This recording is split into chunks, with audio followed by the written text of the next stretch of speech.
Which has more members, the International Criminal Court or the International Cricket Council? On today's segment, Lie of the Week, we talk about why Israel is denying Palestinians the right to build in Area C. Don't go away. This is the Joshua and Caleb Report.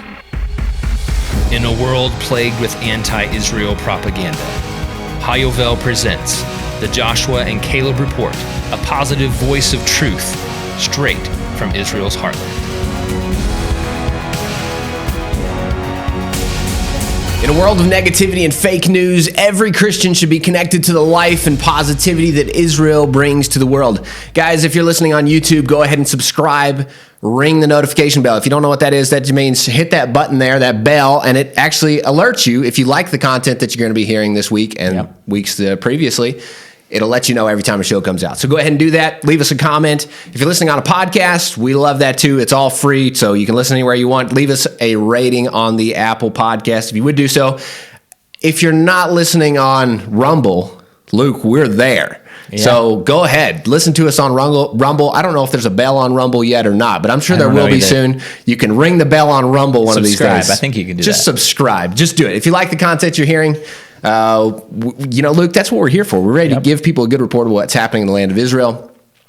This week, we got a lot of good stuff to talk about. Oh, yes. We are loaded this week with a good report. Diving in. So I think we should start out with some good news. And we always end the show with some good news. And we'll put the, hard stuff in the middle here. You mean we actually have something really good to say about America? Well, as much as possible, I like to talk about good things that America is doing because, especially in recent weeks, it hasn't been very good. So it's been tough. Here's a couple of good things, and I don't necessarily think the American policy on Iran is going to be good moving forward, but here's one good thing. Joe Biden said in an interview with CBS that the U.S. would not lift sanctions on Iran first in order to get them back to the negotiating table. They asked him that question. He said no, and they asked him that if Iran would have to stop enriching uranium before the U.S. would lift sanctions, and he said yes as well. So that's a good start. A long way to go on dealing with Iran, but that's at least we know that they're not going to just pull back everything and then hope that Iran comes to the table. I don't see kind of a Western approach, and they're not planning on do that, at least as of right now. No guarantees it might not change. I don't see quite the same concern I saw with the IDF. If you didn't listen to last week's show, go back and listen to last week's show where we talked about what the IDF was talking about concerning Iran. Seemed to be a little more concerned than the Biden administration. Iran's still a big problem, and they're still enriching uranium at 20%, which means they can have a bomb in a few months. So we still need to figure out how to deal with them, but hopefully Israel and the United States will work together on that. That's right. The U.S. Senate actually voted 97-3 in favor of keeping the U.S. embassy in Jerusalem. 3 people voted against it. Guess who they were? Yeah, that's you really don't have to think too long and hard about it, actually. Mm-hmm. Yeah. Somebody that got really famous during the inauguration. Yeah. You know what? I didn't even get those pictures that were going around. That was just wild. I was like, that's kind of funny. But okay, Bernie Sanders. Yep. Top of the list. And Elizabeth Warren. Yeah. Both voted against. Yeah. But I was surprised. A lot of Democratic support for keeping the U.S. embassy. I was super shocked it was only 3. Yeah. I think they kind of have the approach of, okay, it's already done. We don't agree with it, but no sense in moving it back. 97-3. We're talking about this. So it's really good. That's very good. Yep. U.S. Secretary of State Antony Blinken on Monday, he almost recognized the Golan Heights as part of Israel, but he stopped just short. In an interview, he said, as a quote, this is from Secretary of State Blinken, as a practical matter, the control of the Golan in that situation, I think, remains of real importance to Israel's security. Interview to CNN, so he did recognize that. And then he went on to say legal questions are something else. And over time, if the situation were to change in Syria, that's something we look at, but we're nowhere near that. So the United States is not going to change anything in the Golan Heights very soon, but he wanted to kind of leave the door open to, which is just weird. Syria is a war zone, and even the idea of like giving territory to Syria in the Golan Heights, which is a major part of Israel, just ridiculous. Which we're going to be talking about the ICC in here a little bit, and if they should be involved in anything, it should be Syria would be a great cause. Yeah, maybe a good place to start. Good place to start. Josh, tell us about good news. Maybe you could come to Israel this year. Yep, we have our after trips. So long of being locked down. Do we have it up on the website? We don't. It's coming. But it will be very soon. Very and soon. that's the only reason we don't is because we're about to have a brand new website. That's right. So you'll find it very soon coming out on the website. The dates for our summer trip that starts July 1st. So, hey, we're really hoping and praying that the borders of Israel and the world, for that matter, open up and things are going to really start looking for the better. We have great hope. Yeah, I would say things are looking good for our first trip, which starts in July, to be open by then. After the July, our summer trip here to Israel, we have trips going all the way to October. So that includes the harvest. We'll be planting trees. We're going to be doing all kind of stuff. The volunteer to be a part of the restoration of the land of Israel. That's greening the land and seeing the people rooted and grounded here again. That's really our mission, our goal. So we're going to be having trips open to do so. So if you're interested in that, jump on the website, get the dates, get the information. Best way, because the dates are not there because we're overhauling the website, is go on serveisrael.com and sign up for our email list. And as soon as registration opens and we have the dates on the website, we will be sure to let you know. Just go to serveisrael.com. You could come to Israel for a life-changing volunteer experience this summer or fall. In case you're wondering what's happening with Israel's elections, Israel is about to have elections on March 23rd, which is very close now, kind of snuck up on us. And this is their fourth election cycle in about 2 years, which is crazy. Quick overview, in case you're not familiar with how Israeli politics work. If you're not an American, you probably understand this pretty well. If you're an American, which is most of our audience, it could be a little complicated. Think Canada, okay? Israel, basically, they have one legislative body. They have 120 members in their parliament, which is called the Knesset, and they have an election cycle. And also, Israel has a lot of parties. There's 30-something parties running in this election. Obviously, there'll be only like 10 or 12 that cross the threshold to be part of the government, but they have a lot more parties than what we're used to in the United States. So you have a bunch of parties. They're all in the Knesset. There's 120 members. Even the prime minister is a member of Knesset, so that's a little bit different. They have elections. The person that gets the most seats wins the most votes, basically, in the election. Their party ends up with the most seats in the Knesset, and then typically they're given the opportunity to form a coalition government. A coalition government needs at least 61 seats, the majority, to put together a government, and then they're what's called the they're basically you have the coalition government, and then everybody else is in the opposition. Yeah. Right. So here's what it looks like in the latest poll for Israel's elections coming up. The Likud, which is Prime Minister Netanyahu, and they currently have the government. Their latest poll shows them at 30 seats, which is kind of lower than what they're at right now. The next in line is Yesh Atid, which is Yair Lapid. And by the way, Likud is like a pretty right-wing party in Israel, or they traditionally they are, so they're a little bit more centrist now. Yesh Atid is definitely center-left, probably more left, and headed by Yair Lapid. They're coming in second with 18 seats. There's a brand new party that broke off from Likud, and that's why you're seeing their seats lower now, and that's headed by a former Likud member, Gideon Sa'ar, and they're polling at 14 seats. And then and obviously Gideon Sa'ar wants to be prime minister. All of these people do. And then you have Yamina, which is like, Yamina means right-leaning in Hebrew, and that's headed by Naftali Bennet, who's a very Zionist guy, and they're polling at 11 seats. And then Blue and White, which is so interesting, headed by Benny Gantz, which is actually currently part of the government, and Benny Gantz is supposed to be the alternate prime minister in like another year, which is not happening, by the way. They're not even polling to cross the threshold. And some polls, if they are, it's like they're barely polling to cross. Which is great news, actually. Yeah, because that was a leftist they haven't party. gotten much done. Yeah. So how that comes out to is you have 49 predicted seats that would form a government with Netanyahu, probably. Then you have 52 predicted seats that would not form a government with Netanyahu. They call them the anti-Bibi bloc. It's just anything but Bibi, which is Netanyahu. Right. And then Yamina with Naftali Bennet, he might be the kingmaker because he has not said he would go either way. Obviously, he would go with a right-wing government. Probably. He wants to be prime minister, but he hasn't said, I won't, he hasn't joined with the anti-Bibi bloc. So he could be the kingmaker. Which is great because then you have a little bit more pull on what position he could get. Right. And Naftali Bennet historically has been very good for Judea and Samaria, for the Heartland. He was defense minister for a while. He got a lot of things done.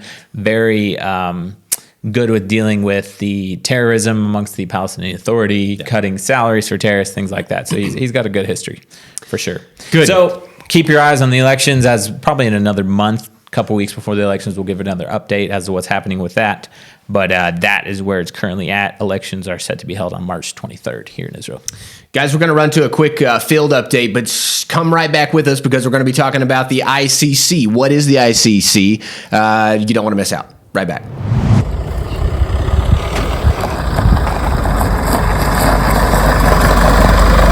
Guys, it's a big day. It's a huge day. Not only is this a brand spanking new car, and I gotta say thank you to all those who donated. We've been working on this for a long time. You guys donated. A lot of people put a lot of heart into this, and finally the day has come, and we have our brand new, to us, Toyota ProAce 9-passenger van. I mean, look at this. It's just fabulous. This is going to, Lord willing, this is my prayer, and I hope that this happens. Every inch we put on there, or let's just say every mile we put on these tires, that we get one step closer to the seeing the land of Israel green again and the Jewish people settled back in this land. So a big, huge shout out to all of you guys who participated with us and in purchasing this vehicle. This is going to tremendously enhance our operations here on the ground here in Israel. On that note, shooting through the other side of this window here, you see the vineyards. We're just about to wrap up. Literally, I just drove back up from Jerusalem with the vehicle, and the guys and the team are just about to finish the vineyards of Psagot. So the fields are almost done. We're about just over 100 dunams into our 300 dunam goal for pruning. So thank God the pruning is going really well. Thank God again for those electric pruners. The vines on the mountains of Israel are getting pruned one vine at a time, but we're getting one step closer, 100 dunams into our 300 dunam goal. So thank God for that. And once again, a big shout out. Thank you. This is incredible. Thank you guys. Okay, guys, the ICC. First off, we got to say thank you really for all those guys that participated. The new van is incredible. Oh, yeah. We're really super appreciative of all that. Super excited. This is historic for us. Historic for us. Yeah. It's sitting right outside right now. Fantastic. Okay, guys, moving on. The ICC. Luke, Josh, I just typed it in. Did you Google it? I did. I just Googled it. I was like, ICC. I knew something. Okay, I knew that the criminal court, right? International Criminal Court. So I thought, okay, so I just typed it in. What is the ICC? I wanted more details about it. You know the first thing that popped up? The first thing that pops up is actually the International Cricket Council. Ooh. And I thought, no cricket way. As in like... Yeah. Well, I think cricket. You hit it like something funny. Yeah, like this. It's not baseball. Somebody tried to teach me one time. I didn't go very well. I was in South Africa and watched a cricket game and thought it was one of the most. It's like watching golf. It's really the most boring thing you could actually like a mixture see. of golf and baseball. But here it is, guys. We're getting to the point. America is actually a member of the Cricket Council. Oh, really? International Cricket Council. But they're not a member of the International Criminal Court, right? Right, which might tell you something. Oh, okay. Unfortunately, the International Cricket Council only has 104 members, as in the International Criminal Court only has just over at 124. So 24 they're leading members. the International Cricket Council by 20 members. Right. That's not bad. I'd say give them another year or two, they might catch them they'll up there. it. Yeah. The only problem is they've been around about 100 more years than the International Criminal Court. Guys, maybe if we promote them and plug them on the show, then they'll have some more members joining. If you're listening from a country, just get on, start playing cricket. Yeah. We want to outdo this ICC. We should start playing cricket. Yeah. Guys, this is really what I think about this. This is ridiculous. Who cares about the International Criminal Court? And I think that's what we're going to show here in a second. It has about as much to do with international as the cricket games. Right. I think actually more. Let me just rephrase that question. What's more important?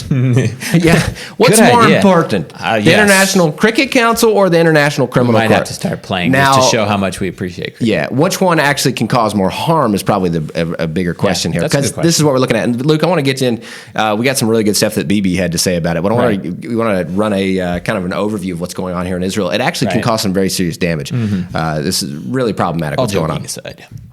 So basically, the International Criminal Court came out in the last week or week and a half, and basically they've decided that they have the jurisdiction to open an investigation into Israeli war crimes, which there's been left-wing organizations and liberal NGOs trying to lobby the ICC for years and years, trying to get them to investigate Israeli war crimes. Well, here's the deal. Israel is not a member of the ICC. The United States is not a member of the ICC. And what's crazy, we'll get Neither into is this- Russia or China. Like you talk about some all the other big, significant, very players. significant Maybe players. some of them should be. Maybe China should be. Who knows? Yeah, probably.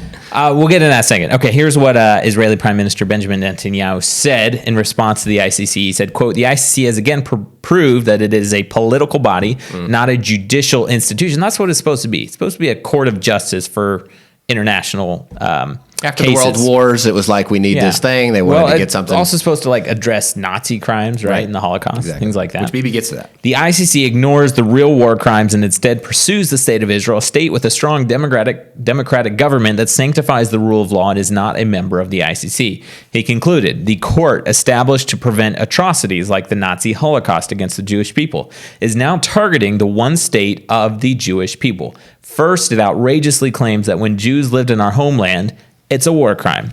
Secondly, it claims that when democratic Israel defends itself against terrorists who murder our children and launch rockets on our cities, we're committing another war crime. Yet the ICC refuses to investigate brutal dictatorships like Iran, Syria, which commit horrific atrocities almost daily. So here we have it. ICC ignoring Syria, ignoring Iran, ignoring atrocities in tons of other countries, coming to Israel because some terrorists launched rockets at Israel. Israel responded, or some terrorists murdered Jews and Israel responded, and now they're coming to investigate Israel for war crimes. Right. I think that the fundamental flaw with the ICC is that right here. They have taken, it says, okay, so what are the conditions? I just typed it out. Okay. Under what conditions does the ICC exercise its rule? And it says when a state, basically when they sign on with them. Israel is not signed on with these jokers anyway. They're not a member of this court. And also you have to be a state. Like the state actually comes under their jurisdiction, right? Okay, so this is the fundamental flaw. They have decided that Palestine, under the Palestinian PLO, under their own definition, is a state. Okay, so if they're a state, they can therefore be represented in the ICC, right? International Criminal Court. Fundamental, boom, wrong, and now they've gotten into this trouble. So now they're putting these terrorists like Hamas and all the other gangs that are represented in this Palestinian so-called state up against an actual government that Israel holds. Israel is a democratic government, the only democratic country in the Middle East, right? And now they're putting these two up against each other. And unfortunately, as BB also states, this is a serious anti-Semitic ploy against the people of Israel. That's just a fact. Nobody recognizes the Palestinians as an official state. That's because they're not. I mean, and here we go again, but if Israel did not actually take care of the Palestinians, they wouldn't exist at all. They have a government because they have the Palestinian Authority, but Israel takes care of their water, electricity, tax collecting, tax revenues, things like that. And if Israel didn't do that, they wouldn't exist. Right. They just wouldn't exist. So that's the fundamental flaw of the ICC is they're acting like they're two states already when it's impossible. And actually the Biden, don't you like that? The Biden, I think we should claim that one. It's the Obama-Biden administration. It's the same. The Biden administration. If you don't, okay, can we do hashtag Biden? Something like that. I don't know. Pretty good. I'll have to remember that. Yeah. So that's the fundamental flaw that's going on. And the they're chief acting like there's two states. of the ICC doesn't exactly have a very good reputation, right? Not at all. Here's the good news, Luke, is she's about on her way out. Come June, she's going to be out on her way out of there. She's the one that's basically said that she's bringing it up to the court to start this ruling on Israel. She's going to be out in June. Right. Who replaces her is going to be actually a really big deal because that's who's actually going to be taking this case on. This is not a short-lived thing. Well, hasn't the United States banned the chief prosecutor or something like that? What do they call it? They've put her under special designated national. Now, that sounds like a really nice thing. Yeah. Guys, that's actually really bad. Not really. It's not good at all. You're an SDN instead of a VIP. Here's what it is exactly. It says, by the United States government, which forbids, so this is a special designated national, by the United States government, which forbids all U.S. persons and companies from doing business with her. This is the chief prosecutor of the International Criminal Court is designated as a specially designated national. Nobody can associate with her, and she's the one leading the charge against Israeli war crimes. That's what the U.S. thinks about this person. Fatu or whatever her name is. Yeah, Fatu. Fatu. That name wouldn't go over very good in the States. Anyway, that's who that is. And the Americans are not so keen on her decision there anyway. No. So here we go. That's what's going on. But I want to focus, Luke, on how it actually affects Israel, because we can talk about how bad it is, whatever. Okay, so what actually happens if, and it's a big if still, if this goes through and the ICC actually does decide that they're going to enter this case, right, and they're going to come in. One thing to note is that they are entering the case on both Israel and the Palestinians. It's a dual thing. They're actually going to be monitoring both sides, but the Palestinians are the ones who filed the complaint with the ICC because the Palestinians are recognized. They went in and filed, and they signed the Roman statute or the Rome statute that basically they become sign a member on to become a member. So it's a big false thing anyway. How could you sign it if you're not a state? But so they're the ones that signed it. So they're primarily going to be looking into Israel's side, but they will be also looking at Hamas. So there is maybe some good could come out of it, that Hamas actually could be taken off the deal here. If the ICC wasn't just completely corrupt, that would be the key there. And maybe we get a chief prosecutor that's a little bit more fair-minded. Right. Okay, so here's what they're going to be looking into. I believe the ICC was founded in 2002 or something like that, so they can't do things before that. So they're going to be looking at cases prior to their founding. They're going to be looking at the Gaza war in 2014. Right. They're going to be talking about disproportionate attacks by the IDF. Really? That's disproportionate to a bunch of terrorists? Okay. Like when we killed their people, they came and arrested us. That's disproportionate, I guess. And what they're going to be looking at on the Gaza side, or the Hamas side, is going to be the indiscriminate rocket attacks by armed Palestinian groups in Gaza. Hey, that'd be Israel. nice if somebody actually looked into that. Yeah. So hopefully they actually will look into that. They're going to be talking about the IDF lethal force used against the Hamas-led Great March of Return, which was a big deal back in the day. It's basically a war. Yeah, with the Gaza. They're going to be looking into, this is the one that really got under my skin. They're actually going to be looking into, one of the things that suppose they're going to be really pushing is settlement activity as a war crime. People existing. Yeah, and building homes and settling and having a life. Judea and Samaria. And once again, guys, the International Criminal Court does not understand Jews living in Judea as a proper thing. There's something majorly flawed with the International Criminal Court. Once again, America, way to go on that one too. There is something wrong with the ICC, and that good move. Let's go play cricket instead. Right. Okay, in case that wasn't bad enough, Josh, I got a new segment for us, and there's so much negative content out there when it comes to Israel. I think we could have this segment every single week. I call it the lie of the week. I feel like I need some really dramatic music or something like that. Okay, you ready for the lie of this week? Israel systematically denies Palestinians the right to build in Area C. In a new report based on data provided by the Israeli government, Peace Now documents how from 2019 to 2020, the Israeli civil administration approved plans for 16,098 new units for Israeli settlers in Area C, in addition to issuing construction permits for at least an additional 2,233 settler units. During this same period, Israel approved plans for only 265 units for Palestinian communities in Area C. Okay, that sounds great. I mean, it sounds horrible, right? Okay, but if you're an average person living somewhere in the world, you get this report, you're like, wow, there is apartheid in Israel. Can you believe that? The Israeli civil administration, in a period of 2 years, approved almost 20,000 houses for Israelis and only 265 for the Palestinians. That is such apartheid, right? Okay, that's what it sounds like. What's that quote? Something about the lie and the little details of that stuff? Yeah. If you don't know the details, guys, that's where this is fundamentally, once again, we've got a major flaw. And let's see how, this is not going to be super complicated to debunk here, okay? Are you ready? C. 1993, Oslo Accords designated 3 areas in Judea and Samaria, areas A, B, and C. Should we give this presentation to the ICC? A is for the Palestinians. C is for the Israelis. B, they call it sort of like both, or Baligan, right? Yeah, big mess. Big mess. Like roads that they can both travel on, that type of thing. Okay, Oslo Accords. Josh, what percentage does Area C take up of Judea and Samaria, of the West Bank? I think it's like 60. The area, I can't remember. No, less. It's right? I thought it was 2%. Oh, the area. Yeah. Area C, I was going to right? Area A. C is like 2%. Yeah. Yeah. Very small. A Very, is very, about very small. 60% or something like that. That's 2% right? that actually Israelis live on. Right. So it's the actual area C is bigger than that. Okay. But the area that actual Jewish people live on is very small. It's like 2%, like I said. But it's not like Area C is not like 90% of the West Bank. No. For sure. No. Okay.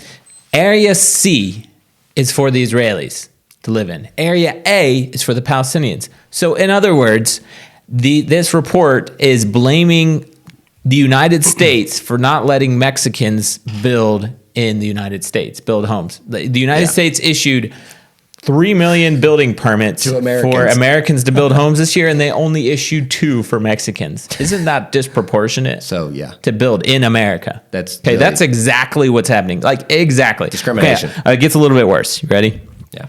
The disparity in planning approvals and permits is not new, tracking with trends over the past decade. Peace Now data shows that from 2009 to 2018, just over 98 construction permits for Palestinians were issued. Israel's refusal to allow for Palestinian construction in Area C is accompanied by Israel's concerted efforts to police and demolish illegal Palestinian construction there. Reminder, when Israel, I'm reading from this report, okay? Reminder, when Israel refuses to issue construction permits, Palestinians are put in the position of having to build illegally to meet the population's basic need for shelter. Have you noticed there being a problem with the Palestinians having enough shelter? Well, actually, Luke, it's actually far on the contrary. If you go to these Arab towns, there's like more than half of the homes are empty. No. And like, you can tell that because you could stand on the road and look at a town and you're like, that building doesn't have any windows in it. And I could see right through it. But they just built like... Nobody's living in it. I mean, literally by the hundreds. That's what they're... And it's because NGOs are funding millions or billions of dollars even maybe to build Palestinian homes illegally. And many of them are being built illegal in Area C, but then no one's living in them. There's even a town where most of the homes are vacation homes for Palestinians that live in South America. Luke, this sounds like a bunch of propaganda. I just want to tell everybody just a second. If you don't believe us, just come see it, okay? Or maybe let us know and we'll put you on Zoom and we'll show you these empty houses. Basically, we live here. We go in these towns. I pass these Arab towns every day. Yeah. It's not like we don't know what we're talking. We live in the middle of this environment here. Again, this is so blatant, such blatant lies that are just right in the face of the truth. That's what we're here for, Luke. We got to let the world know. We got to let you guys know. Tell your friends and families. Yes, please. This can't continue to happen. The ICC can't get away with this kind of stuff. These horrific throwing out details like this is totally fabricated to get people to believe a lie, which incites anti-Semitism around the globe. Yep. We have to stop this, guys. The Jewish people are coming back to their homeland. They're coming to build. They're coming to settle the land. We're here to support that. So now that you know, it's your job to go and tell somebody else or share this video, maybe even. Josh, we're running out of time. Let's finish this off with some good news here. The good news, guys, is that Israel has come out with a new drug. Does that sound good? I don't know. At this point, it does sound pretty good. I think everybody's ready for a new drug. Yeah. You know what? If 2021 was like it is, 2020 was like it is, 2021, maybe everybody's ready to take a new drug. Yeah. Guys, Israel is coming up with a new COVID drug. It's called the EXOCD24. I don't know how anybody's going to remember that. It's an experimental drug that's dealing with COVID. So far, 30 out of 30 are out of phase 1 have been the clinical trials at the Israeli hospitals have been fantastic. Isn't that like 100%? That's what you call 100%. And that's great. 100% out of actually 29 of the 30 were sent back home within 3 to 5 days. And these were like, some of them even severe cases. So Israel's seeing some amazing things with this drug. And of course, not everybody's just popping a drug. Okay, don't get us wrong on that. Yeah. This is when you have a severe case of COVID. Mm-hmm. Israel comes in and says, hey, this is a life and death situation. Yeah. People are really in severe case. Boom, we've had an amazing... They're recovering. Like, crazy. Miracle. Amazing recovery. They're actually doing stuff now with Greece, and hopefully this thing is going to really take some ground. Get it out there, yeah. And if people are wondering, Israel's been at the forefront of this thing. I'm expecting something really good to come out at the end. I know there's a lot of crazy things going on. A lot of people are hearing crazy stuff. At the end of the day, there's going to be some good that's going to come out of this. Israel, I believe, is going to continue to rise and continue to be a light. That's what Israel's supposed to be, a light to all the nations. Amen. So that's good news. Yes. Guys, thanks for joining us. Leave us a comment. Let us know what you think. Share with all your friends and family. Don't forget to subscribe. And in the meantime, be strong, be courageous, and be the voice of Joshua and Caleb in your generation. I believe in the God of Abraham, Isaac, and Jacob. Hey guys, thanks for watching that show. If you appreciate the work that we're doing and feel like we should reach more people all over the world, there's two things that you can do to help us out. Number one is make sure you subscribe to this channel. Also ring the bell, because that means you get notified whenever we put new videos up. The second thing you can do is tell others about the show. We're still small, but we really have a heart to reach tens of thousands of people all over the world with a message of Israel. So you can tell them via social media, you can put our shows up, you can send our shows via email or messages. But when you tell others about the Joshua and Caleb Network, that helps us grow and reach more people all over the world with a voice of positive truth straight from Israel's front lines. Yes,